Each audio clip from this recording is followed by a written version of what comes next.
Welcome to the Primary Sources podcast from Viral History. My name is Joanne Paul, and I am here to chat with some of the world's leading historians, not just about what they do, the fascinating distant worlds that they share, but how they do it, and for goodness sake, why they do it. I'm interested in motivations and approaches, and how they came to find themselves buried in the past in the first place. Today, we are very fortunate indeed to welcome a prolific author, living legend, none other than Professor Michael Wood.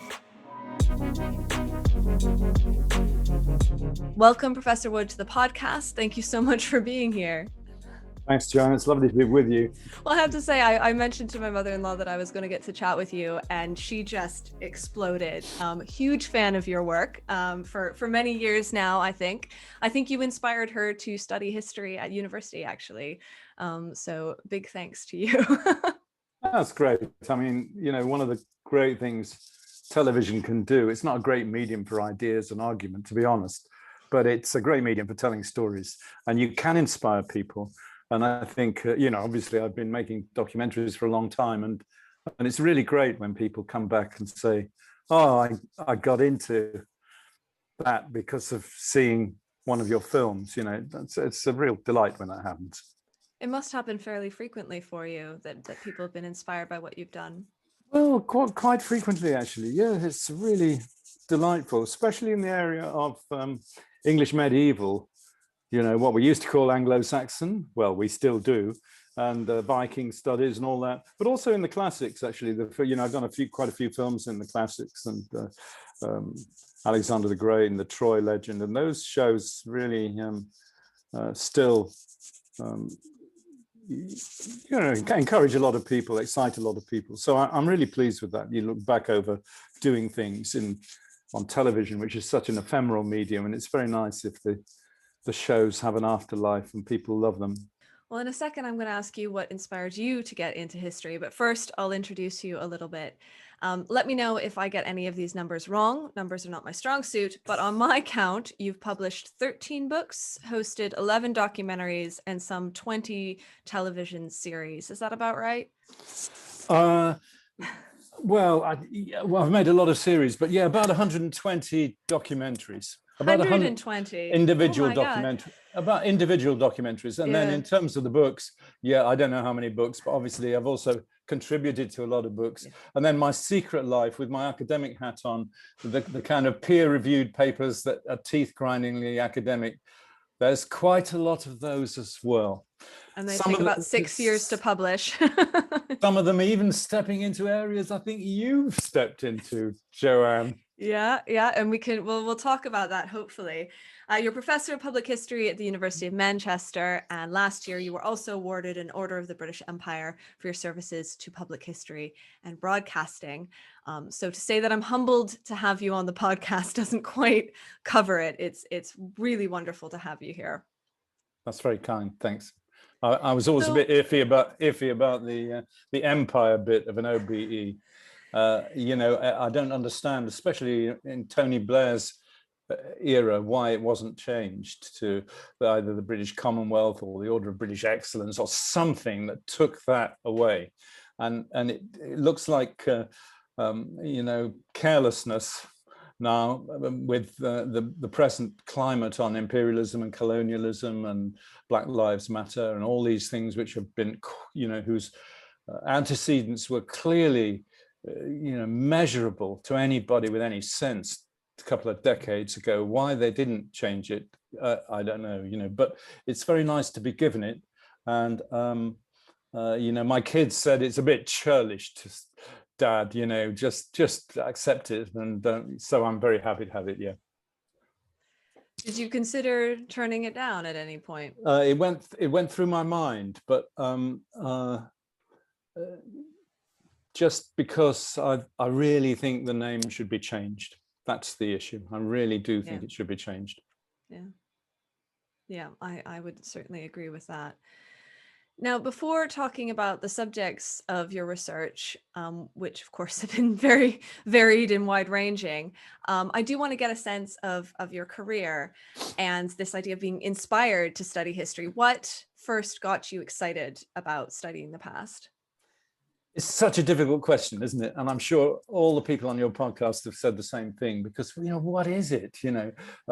Why do we all love to bury ourselves in the past? Not exactly bury ourselves, but you know what I mean. I mean, my wife sometimes jokes when I forget an engagement time or date that, God, if it was 9:31, you'd know exactly where you were supposed to be. Yeah, absolutely. And I think if you're a kid, I was always interested in it as a kid, and I'm a 1950s child. And school in the 60s and university in the late 60s. So that's my kind of era. And therefore, my parents' generation and grandparents' generation had all lived through incredible things. My uncle Bill, my mum's sister's husband, had been at Dunkirk, D-Day, the march to Berlin and all that. My dad was in Haslar Naval Hospital on the night of D-Day in the underground operating theatres working on the, and my mum was in the Manchester Blitz, sheltering in a doorway because she couldn't get home. Every member of the family, who were perfectly ordinary, timid, Lancastrian folk, who would never say boo to a goose, and always believed that a person, solicitors and people like that were on a higher level of person than they were, but they all had gone through these incredible things. And my great uncle Eddie had been on the Somme with the Manchester Pals, and I can remember being, about 7 or 8, and him saying to me, "So what are you interested in then, lad?" Being Mancunians, and I said, I'm interested in history, Uncle Eddie." And I'll never forget this moment when all the aunties were it was a Sunday afternoon, and they were all in their best clothes with having their tea in china cups and their parkin and with their hats still on, with their long silver hat pins through there.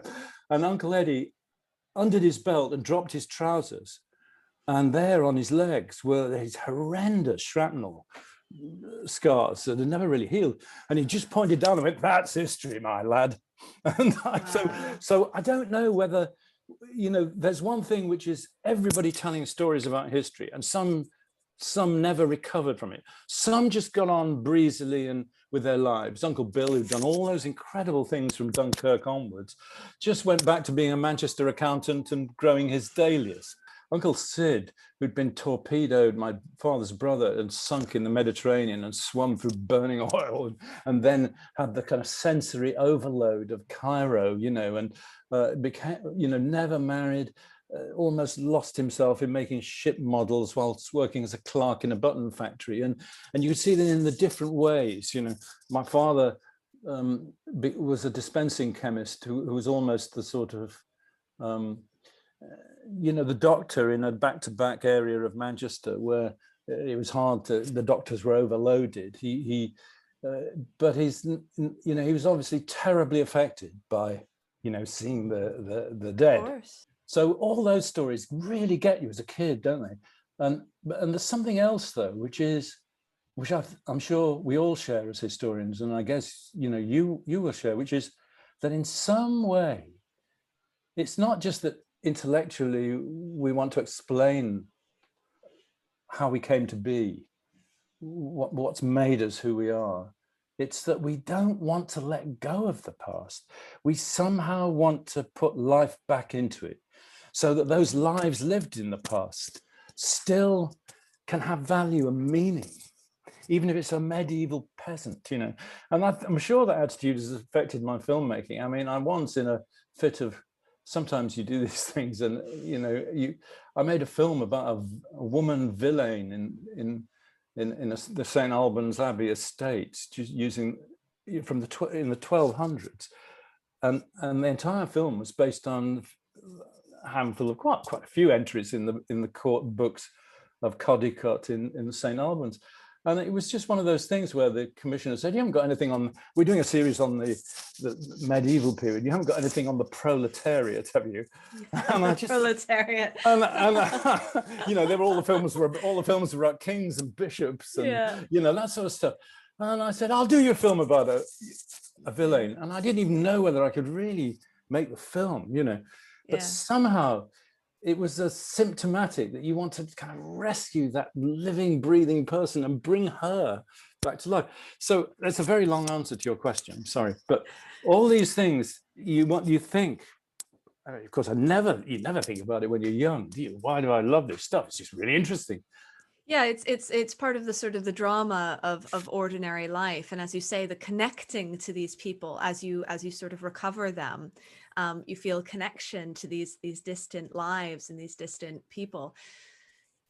In recovering the life of a proletariat in the 12th century, I mean, what sort of sources, you mentioned court documents, what sort of sources do you use in recovering the life of ordinary people in the very distant past? Well, I mean, I'm a great one for sources. I always think on TV history, I'm talking about TV history now, Mm, that you should show the audience how we know, mm. and that it could be this. But what, you know, Chris Dyer's got this great medievalist on ordinary people's lives, and Chris uses this phrase, sympathetic imagination, you know?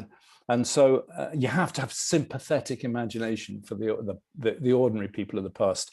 I mean, it's echoed in the famous E.P. Thompson thing. You remember at the beginning of the working class, the making of the English working class, about trying to rescue the poor Luddites and the weavers and the framework knitters from the enormous condescension of posterity, you know. Yeah. And there was a class of political condescension there, which of course you don't have with poor villeins. Nobody gives a jot about poor villains, but actually, so you're using, for TV, you're using the source books. And I always like the audience to know what the sources are. But obviously, for the life of this woman, Christina Cook, who lived between the 1270s and the 1340s, lived through the Great Famine and all that, you're using the court rolls for the court book for the manor in question, which has all the entries, the fines, the you know, she's renting a stall in the marketplace to sell fish, or she's getting a little bit of land, or she's renting a house, or she's doing all that stuff.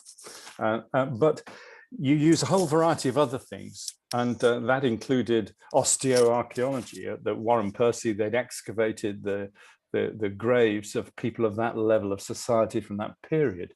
So we looked at the skeleton of a woman of her class and age, and you looked at the spurs on her heels from crouching while she was cooking, perhaps, or whatever she did, you know.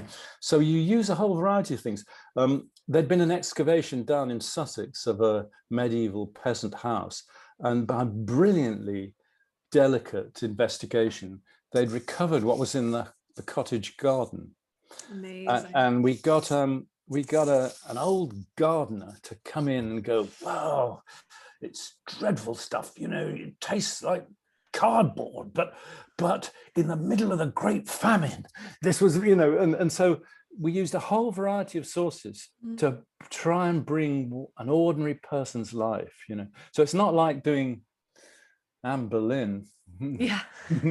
You know? Well, yeah, it is the case. I think that you do have to think a little bit more creatively, isn't it, when you're uncovering the lives of so quote unquote ordinary people who are often quite extraordinary. It's interesting, when we had Hallie Rubenhold on, we were talking about this. And I did ask her somewhat, I was provoking her just a little, just for fun, that people often say, oh, well, the sources just aren't there, you know, to recover the lives of ordinary people, of women especially. But it is just thinking creatively, isn't it? And often in a sort of interdisciplinary way, as you were saying. It is, yes, it is absolutely that. And it's a real issue for the Old English period, you know. I mean, a book has just come out by Mark Morris called, provocatively, The Anglo-Saxons. Yeah. And in the introduction to that book, and he's done some good books on later period, but he actually says that he apologizes for there being no chapters about women, and says that it's impossible to write the biographies of women in this period. Now, that's just not true, you know, and there of course are biographies of women of that period written at the time. You think of the English missionaries who went to Germany in the 8th century, you know, and some of the incredible women, unbelievably high, you know, very highly educated, very highly motivated, very courageous, and very self-confident. And sometimes it's true that people think the evidence is there simply because people haven't looked in a satisfactory kind of way about it. I mean, I did a film about Alfred's daughter, Athelflaed, the Lady of the Mercians, and it's amazing that there's no book has ever been written about Athelflaed, although because of the anniversary in 2018, quite a lot of novels, you know, and she appeared in the Bernard Cornwell Last Civilization as a kind of feisty superwoman and all that stuff. But unbelievably, there is no modern study. And I've written an essay for a volume which is coming out, edited by Rebecca Hardy, who's in Berlin now. And it's going to be the first volume, academic volume even, on her life. And of course, you have to go sideways, don't you? And then you realize that, for example, we're so mesmerized by Alfred the Great's educational reforms and the translations, you know, the famous preface to the Pastoral Care of Gregory the Great, where he says, amid all the manifest troubles of this life, you know, I'm fighting battles with the Vikings and all that, education had so collapsed that we decided to do this project where we were going to translate the books that are most needful for people to know into a language that they can understand. So they begin with the Cura Pastoralis of Gregory the Great and so on. And for a century and a half or more, the academic world, which of course has been mainly male, has just assumed that all the translations we've got from that period were done by Alfred the Great himself, you know, a bit like in the Ladybird book with his paper and his pen and his candle, even though he couldn't read or write probably until he only learned to read when he was, probably didn't ever learn to write. These were done in seminars, the texts that we have.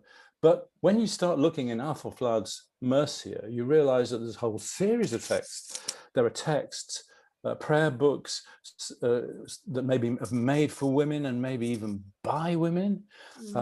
One of them's even got detailed stuff on, you know, women's health problems in the book.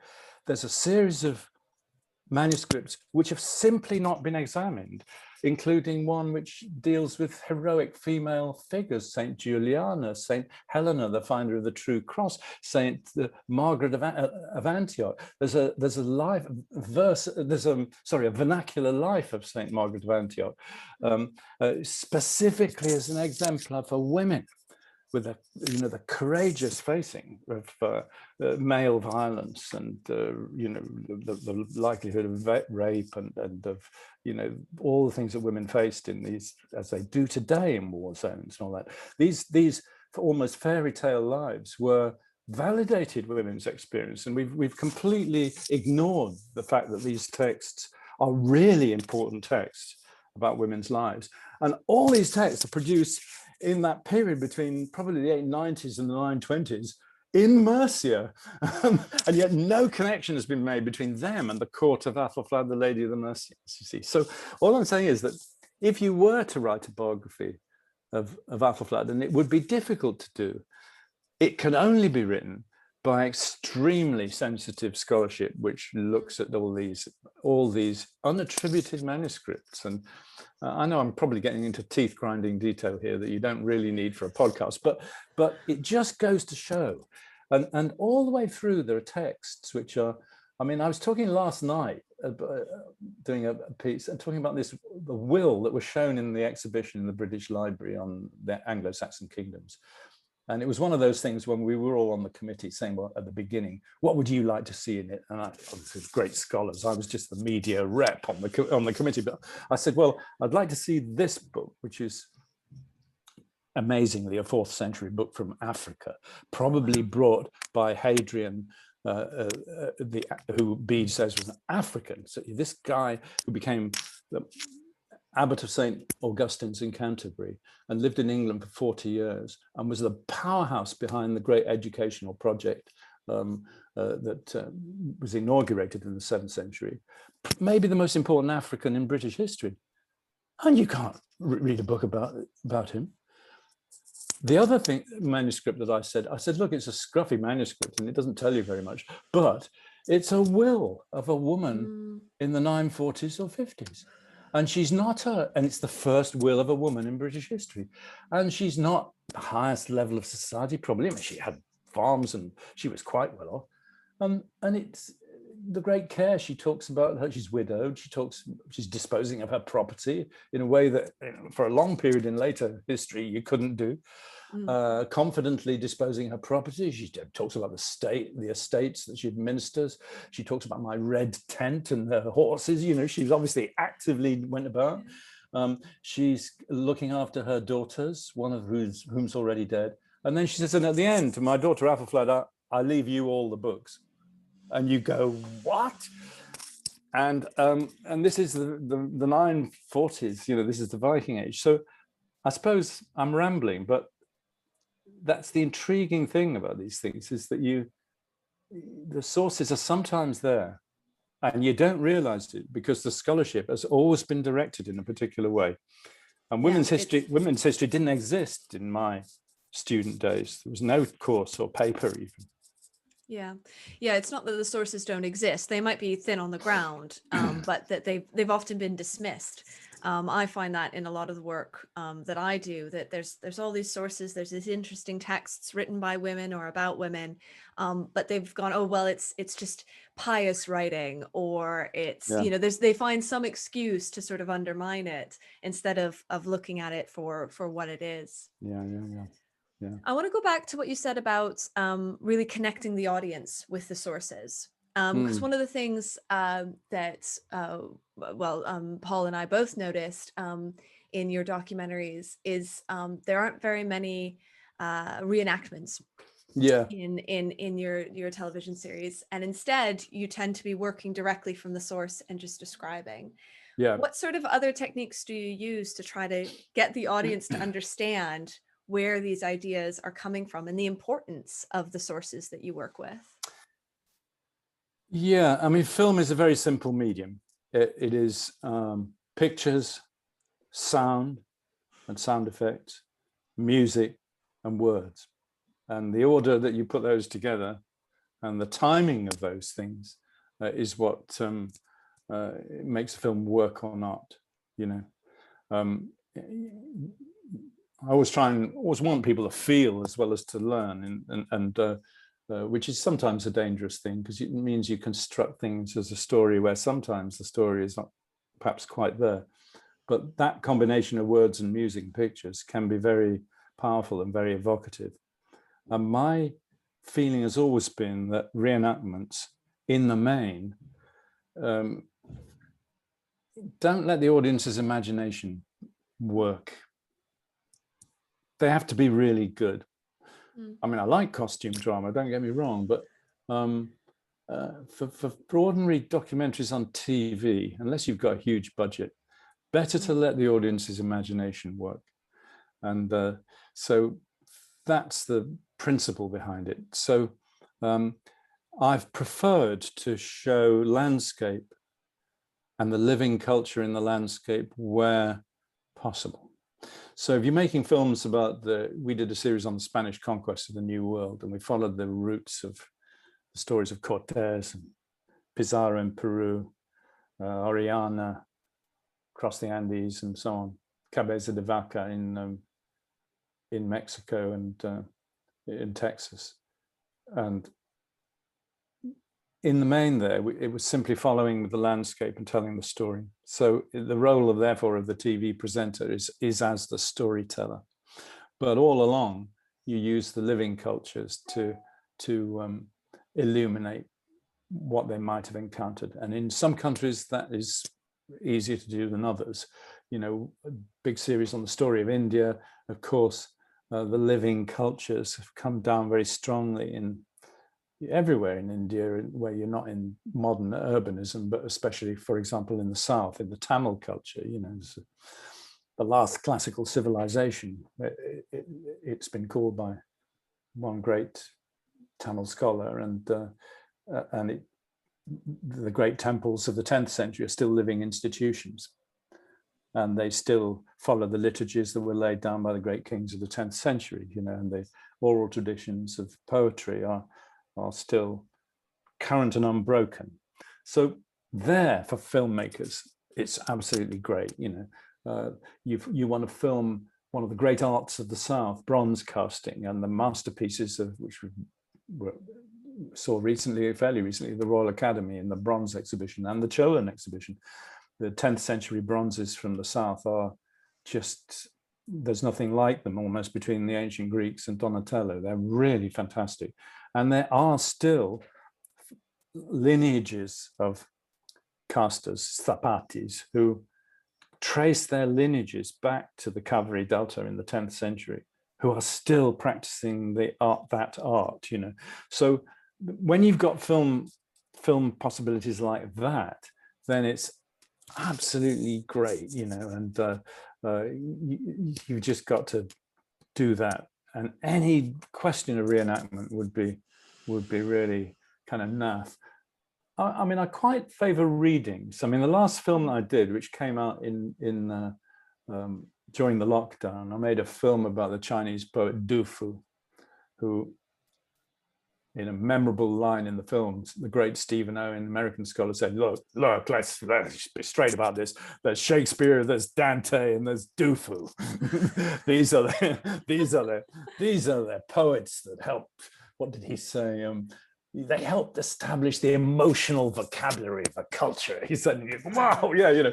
And of course, Du Fu is absolutely loved in China, and we followed the route and loved everywhere.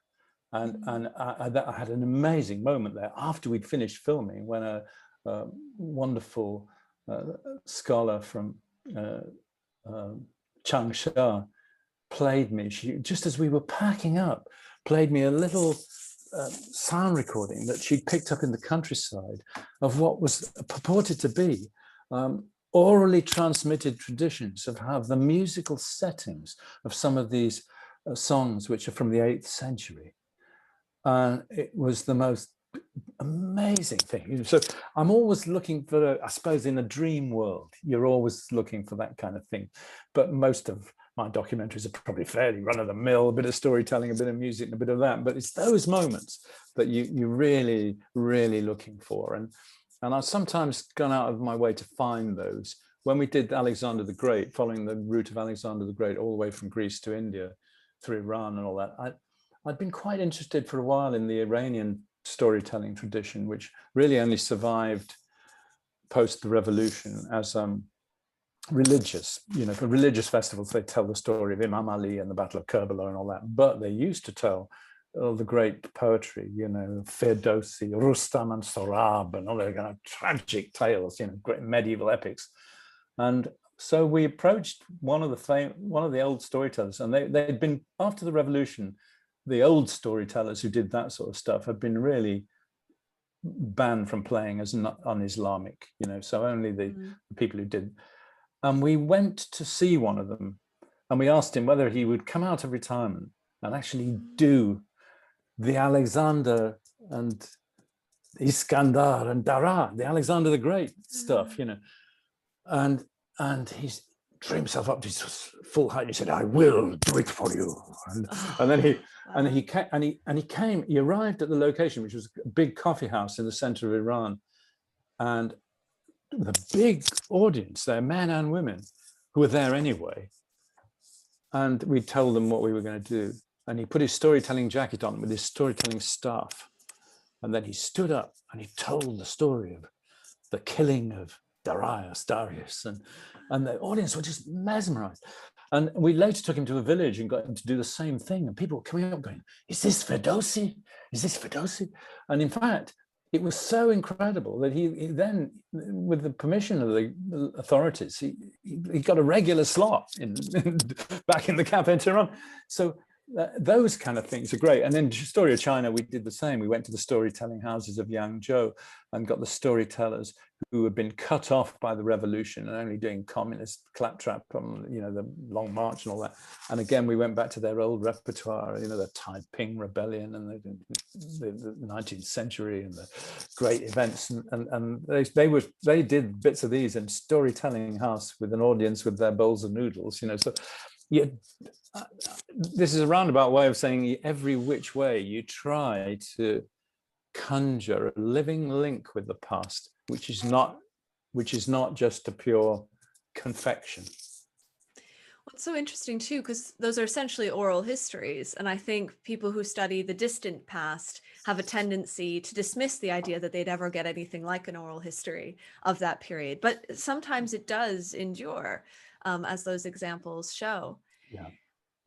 You were also talking about working on histories of India, of China, of Iran. Obviously, that's different from where you started in Anglo-Saxon England. What made you move into those more global histories, and why did you think it was very important that you do that?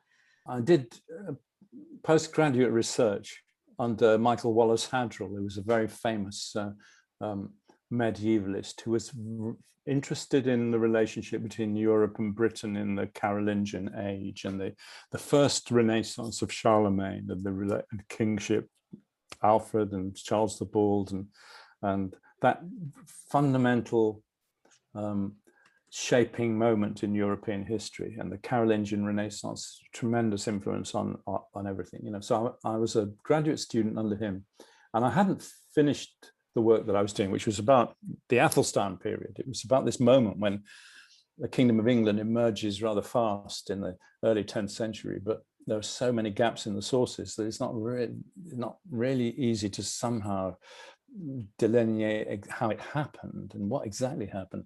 And I hadn't finished, and I had to get a job, and I got I'd done a bit of journalism, so I got a job as a journalist with ITV, and I did about 6 years of journalism before the mast, in which time I published my first academic paper, which I'd written as a graduate student, which, you know, got things wrong, but it got one or two things interestingly right, I feel. But and then out of the blue, I got a chance to do a film about the Anglo-Saxon period, about Offa of Mercia, and I hadn't even intended to be the presenter. I had somebody else in mind, and my boss, BBC Two, said, "Well, why don't you do it? You know, we won't have to pay anybody then." And it got great reviews. And then they just said I was working in current affairs then, doing, you know, programs about politics and things. And he said, "Well, you know, do some more." And so it sort of happened like that, really. And then when that series took off, you start thinking about, you know, what is it that works for history on television?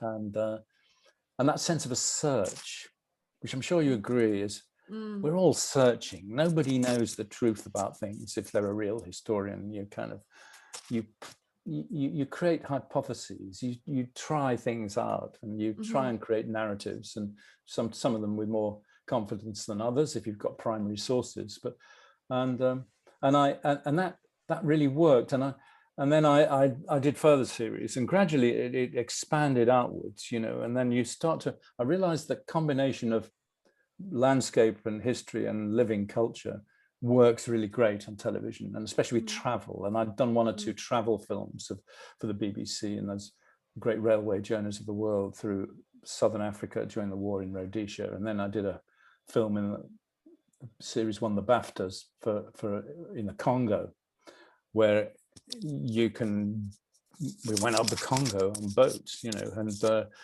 and I went up the Congo twice on boats in that time. First to see whether it could be done, and second to actually do it with a film crew. And of course, modern history looms in and modern literature looms in an incredibly heavy way over that. But that combination of pictures and music and words and extraordinary landscapes, you realize that you're really working with great stuff then, you know. And out of that, gradually other things emerged, and I'd always been interested in the Greeks, and I just pushed this idea of doing the footsteps of Alexander the Great just at the moment when it was possible. The Taliban were sieging Kabul, but we had friends in Kabul who said, right, this is the moment to come. And it was only a window of time when you could do it. But so that was incredible. And then after that, you know, people say, oh, you know, you've invented a new genre, travel adventure history. And what else could you do? And then obviously the Spanish conquest of the New World was the obvious thing, you know, in the footsteps of. So one thing led to another, really. But it was only in about the mid-90s when I woke up under a starry sky in the desert of Baluchistan following Alexander the Great that I suddenly thought, God, this is my career. I'm not going to become a medievalist after all. Because prior to that, I'd always been tinged with regret. You know, Mm. I'd written a chapter for the Festschrift for my, the dedicatory volume for my supervisor, Michael Wallace Hadrill, which had been produced by an old friend of mine, Patrick Wormold, and edited and so on. And I got this amusing letter from Michael Wallace Hadrill, said, "I take this as an olive branch from a wayward pupil." and it was true. It was true. It was true. I felt, on one level, I felt terrible that I'd just kind of gone a different direction. Although I still produce teeth-grindingly boring academic papers on things.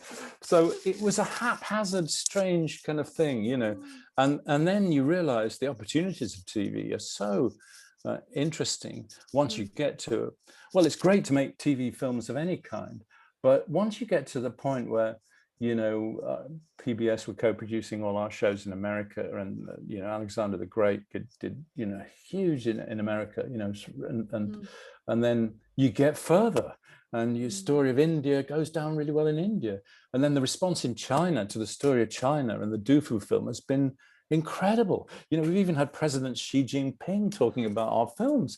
Not that that's something I want you to advertise, particularly, Joanne, but and so you just think, well, this is really fun to be in a dialogue. And the story of China, the dialogue online in China was just so great, because people are so proud of their history and thoughtful about their history. And the same with the Du Fu film, because everybody loves Du Fu, and so with censorship in China, sometimes the poets are the most powerful way of saying things that you couldn't actually say outright. So I feel very privileged that our efforts, and we're a small independent film company with my wife Rebecca and other friends. I feel so privileged that our genuinely humble efforts, that people kind of like them and cause a debate, and they're part of living currency of why history is interesting. Poets can often say things that others can't, but I think history can too sometimes. And sometimes interventions in history are part of contemporary discussions and debates, or can inform them. I want to go back to that Anglo-Saxon discussion that you were mentioning earlier, and the controversy around that. Can you describe a little bit about what the issue around Anglo-Saxon has been? Well, the issue, my American colleagues sometimes, I think, get a bit furious when people say it's really a controversy that doesn't emanated from America, or is particularly American. And it's not particularly American. I think one has to say that it is an issue here and in Europe even, but it is above all an issue in America.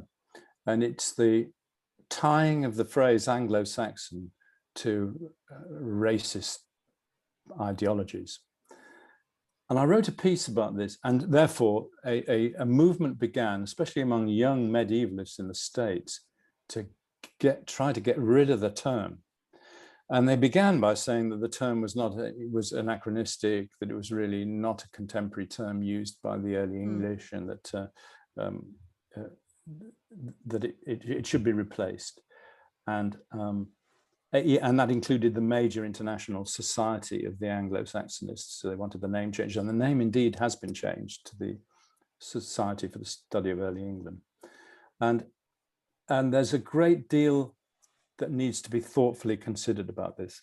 I wrote a piece a couple of years ago about this, and I was looking then, for example, strangely enough, one of the things I looked at was the Tulsa massacre, which last month centenary was celebrated. And back then I was looking at the press, and it's one of the most horrific things that you can imagine. Of course, the massacre was utterly horrendous, massacre of hundreds of Black citizens of Tulsa. And the shocking thing, when you start looking at the use of the word Anglo-Saxon in American culture, especially of 19th century, is its use as the massacre is defended as a defending of Anglo-Saxon culture against the Negroes, is the word that they use in the press. And these are the headline things in the newspapers at the time, And when you encounter such horrendous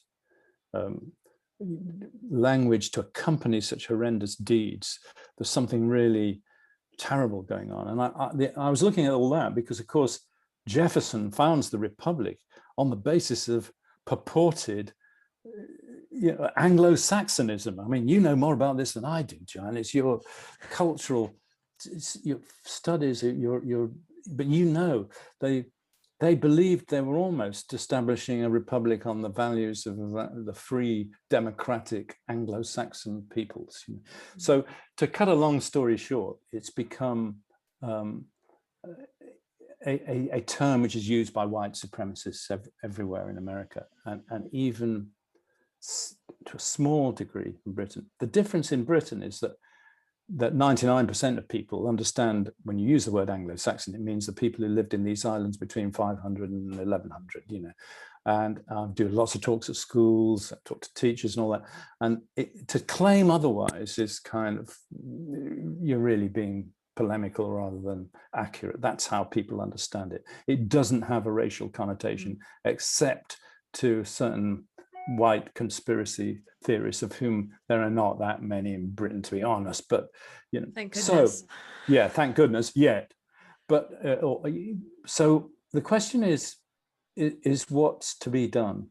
And the first thing is, and I've talked to some of the protagonists in the States about this when I wrote the article, and I've indeed written to one or two of them to say that you have to be careful when you start saying it's anachronistic. This is really, really wrong, that the term was used by the early English, and not, gradually and slowly they started to accept this, but then started saying, oh, well, it's only used in Latin, it's only used in, and that's all nonsense. That there's no question that the term from the 9th century to the end of the 10th, you find it everywhere. You find, of course, the kings identify as kings of the Anglo-Saxons. Athelstan is crowned as king of the Anglo-Saxons in the coronation order. His book gifts, in the first year or two of his reign, you can find half a dozen references as a king of the Anglo-Saxons. And in the later 10th century, you even find writers like Lanfred of Winchester or Wulfstan Cantor referring to the English people as the Anglo-Saxons. They literally use the term Anglo-Saxones, and the customs of the Anglo-Saxones. And so there's a really interesting question to be asked about where it originated. Does it originate in Britain, or does it originate on the continent? It's first found in the 8th century. We know that Gregory the Great made his great thing about identifying the English as the not Angles but Angels, according to the story of Bede, punning on the name Angles, Angli. And the English loved that. They loved that story. It became part of their self-identifier. And hence Bede talks about the English nation being the gens Anglorum. And it defines us. That's, there was the Saxons who created the Kingdom of England, but we're all English today. You see, so that was a root idea. Was it originally the joint Anglo or Anglo-Saxones originated in the 8th century from the continent, from the papacy, to distinguish us from our continental Anglian and Saxon cousins? We don't know. So you've got a problem, which is that it is an absolutely legitimate, not anachronistic, and accurate way of describing, which they used themselves. And moreover, it's surely wrong to change the name to something which doesn't describe them, but which says what they're not. They're post-Roman or pre-conquest or early medieval. The moment you think of it as a person, as I am, who does public television, you know that your audience wouldn't have the faintest idea what it meant, whereas they know clearly what Anglo-Saxon means. So my plea is really that should be sensitive in our use of the language. We should only, when we're talking to language and literature, use Old English, but there's no way around it. It's an absolutely authentic and legitimate term, but to be sensitive, especially of what our American colleagues and cousins and what all the American people are going through, that's a really big issue. And I honestly don't know quite how that's going to be solved at the moment. Well, I think part of the answer, as you say, is to go to the sources and then to listen to what people are saying. So I'm excited to say on the podcast this season we're going to be able to talk to a few other people about this issue going forward. I want to talk about one more dispute, one more sort of debate that's going on at the moment, and it's one actually that we both intervened in, and that's around saving Stonehenge. Oh yeah. Because you talked a lot about landscapes as primary sources and as sources of inspiration for audiences, and of course Stonehenge is under threat by road development at the moment. What do you see as being so important about preserving Stonehenge in the area around it? Well, it's our greatest historical landscape in a way, Stonehenge, and we don't even know fully what's there. Major discoveries were made in the last year before last of new circles and so on. And it seems to me that something which goes back 6,000-7,000 years in total, and the great circles, 3,000-4,000 years. The idea that you're going to cause damage to that landscape just is not acceptable. And it's even more unacceptable given that the net gain is so, well, is there any gain? I would argue there is no gain. Yeah. That any saving in time is irrelevant, because unless you remodel the whole of the A303, the traffic jams will just go somewhere else. So, and moreover, the era of the car may not have long to go. So on the most simple arguments, it looks again like carelessness.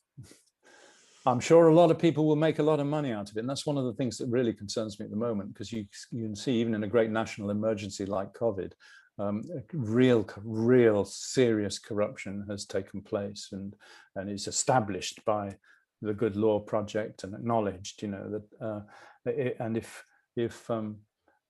people in power are prepared to do things like that to make money, then given the enormous amount of money that's going to be spent on the Stonehenge project, it's hardly going to be freely and carefully weighed up with good judgment, is it?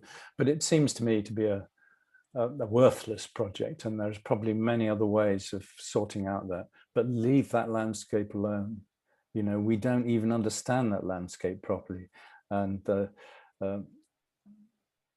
it's such an important part of our history.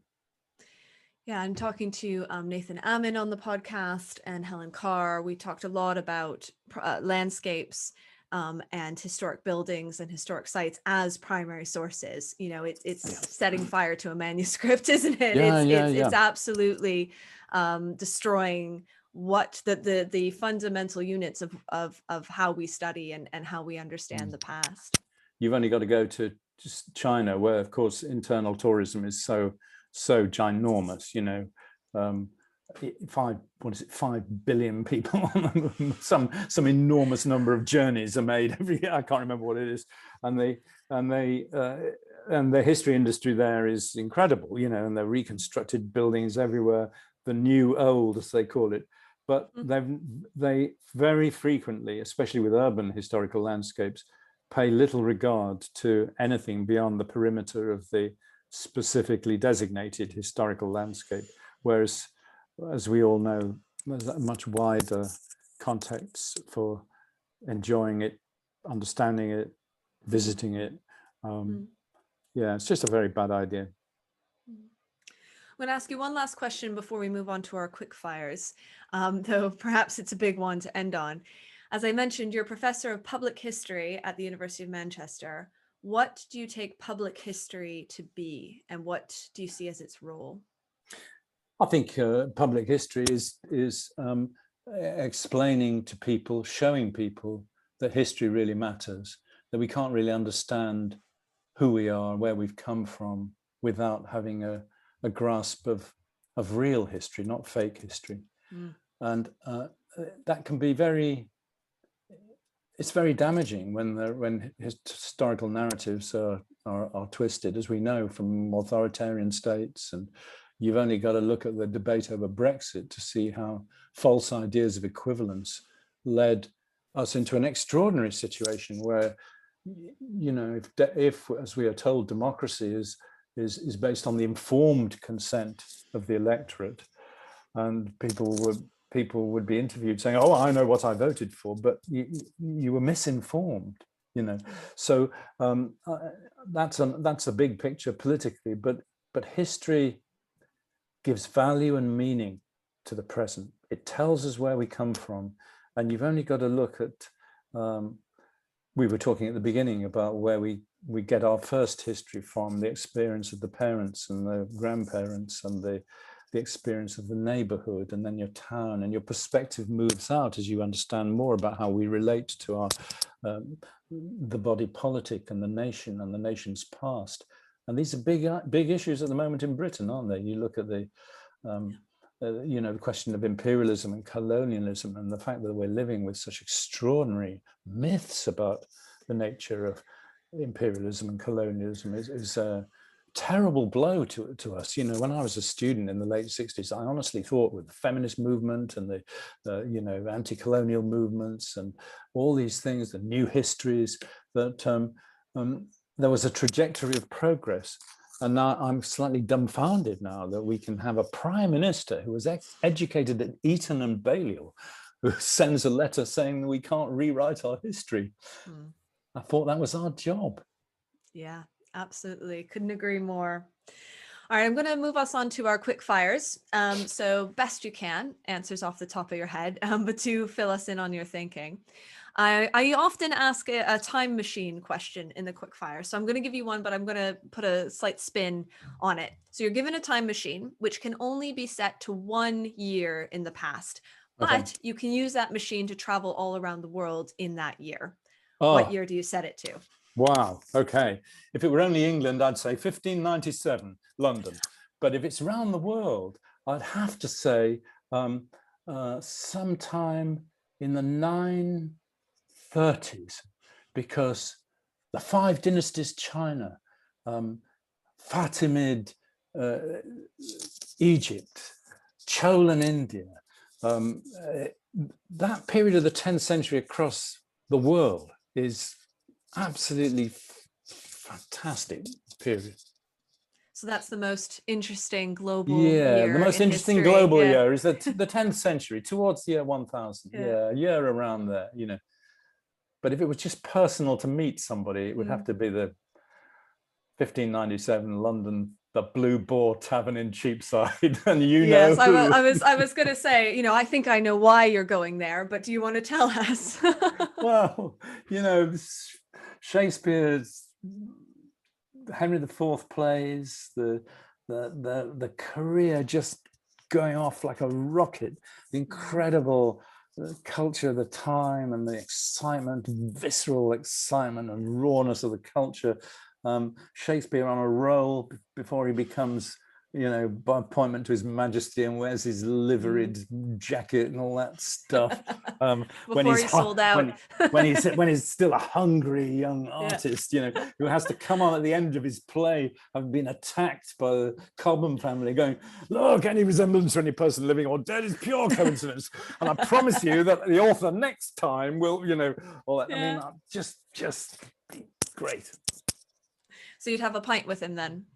I'd love to. And there's so many questions I'd love to ask him, but I've got a feeling that he was somebody who played his cards very close to his chest. In fact, there is a sonnet that actually says how careful I was when I first set out on my way to keep things tightly enclosed in my breast. That's him. See. So I think you'd be hard pushed to get him to talk about you know his inner life. I believe you could do it though. I think he was a drinker. I think he was a drinker. I believe that. Yeah. Next question. If you could overturn one myth or misunderstanding about history right now, what would it be? Wow. That imperialism and colonialism were good things for the world. I totally disagree with Niall Ferguson's view of these things. But my view is not so much based on my study of academic texts, but just traveling around the world for the last 40 or 50 years, you know. Been very destructive and still is in so many places. Yeah. What lost or destroyed primary source would you will back into existence if you could? Oh, wow. Well, look, this is very personal, and I'm not saying it's significant in the big range of things that we would love to see in history. But since, as you know, since I was a student, I've been fascinated by the 10th century. And when I was at school, I read Stenton's Anglo-Saxon England, and he said Athelstan was the most important English statesman of whom no biography had ever been written.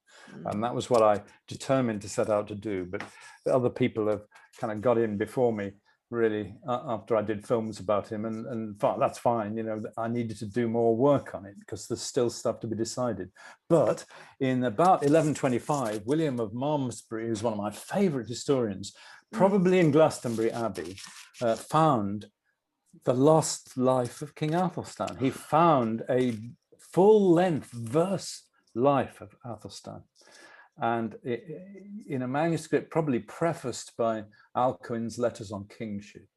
And he paraphrased some bits of it over about 8 pages of text, and he gives us a slightly shaped 63 lines of what purport to be direct quotation. They're almost, you know, so on a personal level, the lost life of King Athelstan manuscript, I would love to turn up in a case in Longleat that it, you know, escaped the destruction of Henry VIII.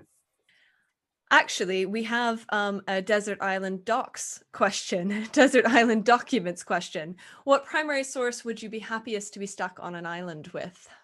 Wow, that's interesting.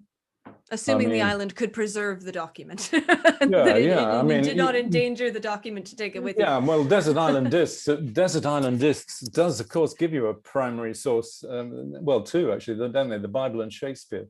And obviously, right, true. Obviously, the first folio would be a great desert island document. But if I had to be really strict and say, you know, a document from the period that I study, probably the Anglo-Saxon Chronicle, all manuscripts. You know, there's more to be learned about that, as I've discovered only very recently. And what are you working on next? I've just finished a massive rewrite of my first book, which was In Search of the Dark Ages. It was published, I have to say, 40 years ago this year. I used to say it was a clerical error, but I can no longer get away with that. 40 years ago. And it was very hastily put together, very hastily put together. I was so surprised at the offer, really. And there have been occasional little rewrites and an extra note at the end for new finds and stuff like that. But I got an offer. The Folio Society wanted to publish it as a big, you know, lovely volume. And I said, well, we can't do it without a major rewrite, and we need more chapters. There've got to be chapters on women. There was only one in the, so I've really enjoyed, although it's been rather swift, doing, you know, new chapter on Athelflaed, for example, and a lot of new stuff, because many new things, you know, Sutton Hoo's been re-excavated, Staffordshire Hoard, all those kind of things.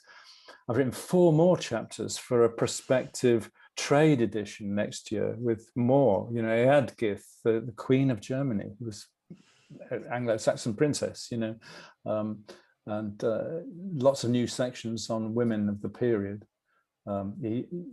Emma, wife of Ethelred the Unready and Canute, Cuna Thryth, the wife of Offa, who had coins minted in her name, you know, and so that's been a real pleasure.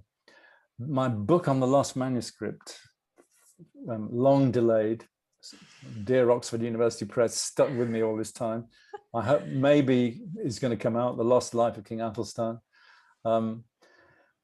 We are literally at the moment in this room editing little videos for the Shakespeare Birthplace Trust. Rebecca's on the board of trustees, and I'm on the larger, she's on the board of governance, I'm on the board of trustees, and we're doing little videos for the for the visitors who coming back, about the different houses. So that's been real fun, you know, Anne Hathaway's cottage and the mystery of the marriage and, you know, those kind of things. New Place, Henley Street. And as for bigger films, not quite sure at the moment.